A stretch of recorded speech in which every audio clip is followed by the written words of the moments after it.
20 जनवरी 2025, जिस दिन अमरीकी सदर डोनाल्ड ट्रंप एक बार फिर अपना ओहदा उठाएंगे।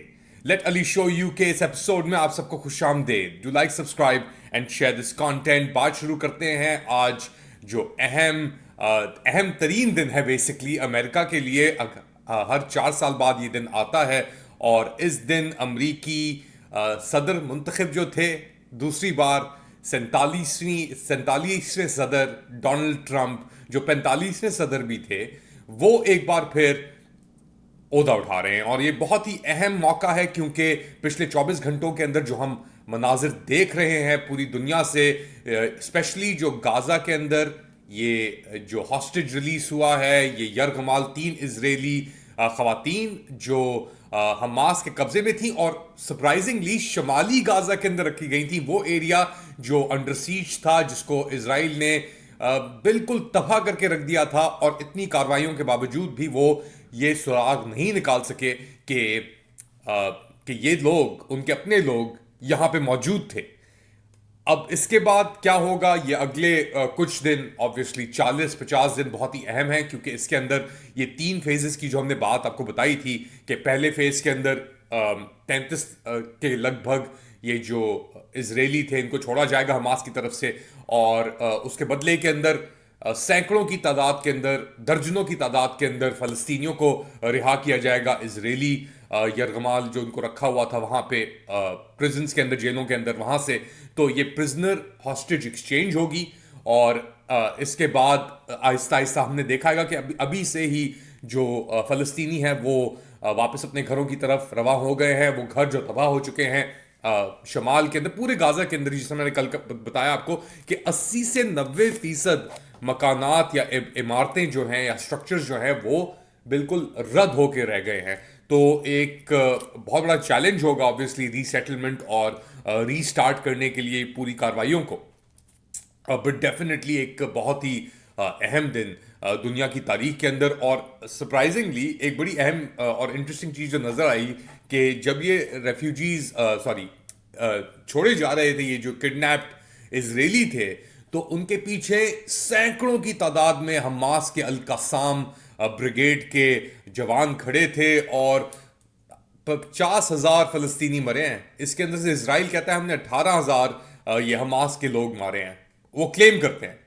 मगर जो रिक्रूटमेंट आ गई है अमरीकी अपने जरायों के मुताबिक, वो इतनी बढ़ चुकी है कि हमास के रैंक्स इंक्रीज हो रहे हैं और जिस जोश और जज्बे से लोग उनसे गले मिल रहे थे, जितनी खुशी थी, इसका मतलब कि ये हमास के लिए बहुत बड़ी फतह है और इजराइल के लिए बहुत बड़ी शिकस्त है। क्योंकि नेतन्याहू साहब का हमेशा से ये मौक़िफ़ था कि मैं सब हॉस्टेजेस को वापस लेके आऊंगा और मैं हमास को ख़त्म कर दूंगा। ना हमास ख़त्म हुआ, ना हॉस्टेजेस वापस आए, जब तक ये जंग बंदी का मुआहिदा इजराइल और हमास के दरमियान ना तय पाया। अब जाहिर सी बात है इजराइल के अंदर बड़ी रंजिश और गम पाया जाता है कि जी हमने अपने मौक़िफ़ जो बयान किए थे वो हमने पूरे नहीं किए और हमें इवेंचुअली एक मुआहिदा करना पड़ा हमास के साथ। तो इसकी वजह से बड़ी परेशानी है, बड़े ही बहुत गुस्सा है इजराइल के अंदर।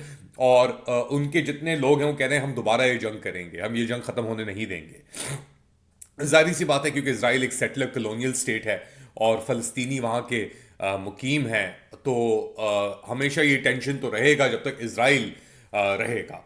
तो इसके अलावा लोगों को टारगेट भी किया जा रहा है उनके पॉइंट ऑफ व्यूज़ के ऊपर, ऑनलाइन सोशल मीडिया भी और जगहों के ऊपर भी। अच्छा, ये तो मैंने बात शुरू की गाज़ा के साथ क्योंकि बहुत अहम बात थी गाज़ा की, और मेरे ख्याल से दुनिया की सबसे बड़ी खबर है ये, क्योंकि जो सीज़ फायर हुआ है और जितना नुकसान हुआ है सीज़ फायर तक पहुंचने के लिए, वो हमारे सबके सामने एक अलमिया बन के, एक लेसन तारीख के अंदर ये याद रखा जाएगा कि क्या हुआ, कैसे हुआ और किस तरीके से इजाज़त दी गई अमेरिका की तरफ से और ममालिक की तरफ से इस बर्बरियत को जारी रखने के लिए।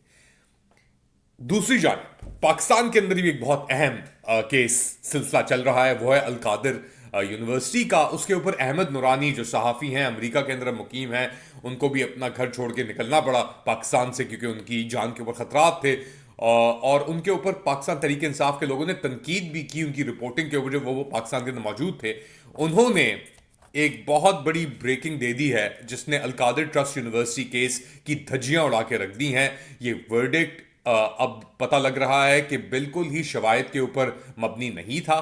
یہ ورڈکٹ شواہد جو موجود تھے اور معلوم تھے ان کو دستبردار کر کے, ان کو بیسکلی ویکیٹ کر کے یہ سامنے لے کے آیا گیا. تو یہ آبویسلی انکمپٹنس بتاتا ہے یا ڈیسپریشن بتاتا ہے نظام کی کہ این سی اے نے, اور یہ احمد نورانی اب سائٹ کر رہے ہیں نیشنل کرائم ایجنسی یو کے, ان کی جو ڈاکیومنٹیشن تھی اس کے اندر یہ بتایا گیا تھا کہ معاہدہ ہوا تھا ملک ریاض کا اور این سی اے کا, اور یہ ڈیسائیڈ کیا گیا تھا کہ یہ جو ان کے خلاف سپریم کورٹ آف پاکستان میں 400 ملین روپیز کا جو کیس تھا اس کی مد کے اندر یہ ایڈجسٹمنٹ کریں گے, اور اسی سلسلے میں ان کے جو اکاؤنٹس تھے وہ ڈی فریز کیے گئے اور پھر پیسے وہاں سے ٹرانسفر کر کے واپس بھیجے گئے, اور specifically supreme court of Pakistan کے اکاؤنٹ کے اندر اس لیے بھیجے گئے کیونکہ یہ این سی اے کی ڈیمانڈ تھی. تو جو پورا ملبہ عمران خان کے اوپر ڈالا گیا, ان کی بیگم کو بھی ان کو نیچا دکھانے کے لیے یہ کیا گیا, وہ احمد نورانی کی اس رپورٹ نے, اس وی لاگ نے اس کی دھجیاں اڑا کے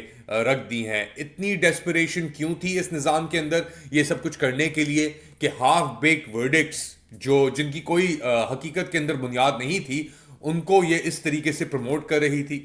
اب دوبارہ میں آپ کو ایک بار پڑھ کے سنا دوں کہ اسپیسیفکلی یہ کیا تھا. یہ بیسکلی ڈاکیومنٹ جو شیئر کیا گیا یہ برطانوی کورٹ سے آیا تھا. In the court of appeal civil division on appeal from upper tribunal immigration and asylum chamber, lady justice Nicola Davies and lord justice Nugee and lord justice Snowden between Malik Riaz Hussain and Ahmed Ali Riaz and Secretary of State for the Home Department. اب یہ approved judgment ہے, یہ you کے judiciary کے اندر یہ سب موجود تھی judgment, اور اس کے اندر اسپیسیفکلی کیا کہا گیا, اس کے اوپر کہا گیا کہ on December 3rd 2019 the NCA issued a press statement announcing that it had agreed a £190 million settlement as a result of its investigation into Mr. Malik. The settlement included a UK property valued at approximately £50 million and all the funds in the frozen accounts. The NCA announced that the assets would be returned to the state of Pakistan. The settlement was underpinned by a framework agreement dated 6 November 2019 made between NCA and Mr. Ali. یہ بہت important point ہے کہ یہ معاہدہ تھا N C اے اور علی ریاض کے درمیان. It identified that the monies which had been subject to the settlement would be paid towards the 460 billion rupees Bahariya town were ordered to pay by the Supreme Court of Pakistan in its judgment dated 21st March 2019. As a result of this agreement, the AFOs were subsequently set aside by the agreement. تو N C اے نے جو charges تھیں جو account Feroz ہوئے تھے ان کو unfreeze کیا اس basis پہ کہ یہ پیسے ہم ایڈجسٹ کریں گے پاکستان کے اندر and everything can move on. But obviously ایسا نہیں ہوا, اور ڈسپائٹ یہ conclusion of this case in the N C A یہ اس چیز کو رگڑا گیا اور ایک بنیاد بنائی گئی جھوٹے کیس اور جھوٹے ورڈکٹ کی عمران خان اور ان کی اہلیہ کے خلاف. Sad. Anyways moving on, آپ کیا سمجھتے ہیں کیا ہو رہا ہے بتائیں مجھے کامنٹ سیکشن کے اندر. آبویسلی یہ دو کہانیاں تھیں ہماری آج ٹاپ سٹوریز, ایک غازہ کے اندر جو جنگ بندی اور دوسری طرف القادر ٹرسٹ کی کے کیس کے ورڈکٹ کی دھجیاں اڑانا. دونوں اہم خبریں اور دونوں آبویسلی ایک پیٹرن فالو ہو رہا ہے کیونکہ ٹرمپ صاحب آ گئے ہیں اب دفتر کے اندر, اور اس کے بعد پریشر ہر جگہ پہ کچھ نہ کچھ کانسیکوینسز کچھ نہ کچھ ریزلٹس لے کے ضرور آئے گا. آپ کیا سمجھتے ہیں بتائیں مجھے کامنٹ سیکشن کے اندر. میں آپ کے کامنٹس کا جواب دیتا رہتا ہوں اور دے رہا ہوں. جس طرح آپ جانتے ہیں ہر کامنٹ جو میرے پاس آتا ہے اچھا ہو برا ہو میں کوشش کرتا ہوں اس کے اوپر تبصرہ کروں یا رسپونڈ کروں, بٹ بہت امپورٹنٹ ہے اس کو جاری رکھیں. اپنا خیال رکھیں. اگلی بار تک اللہ حافظ.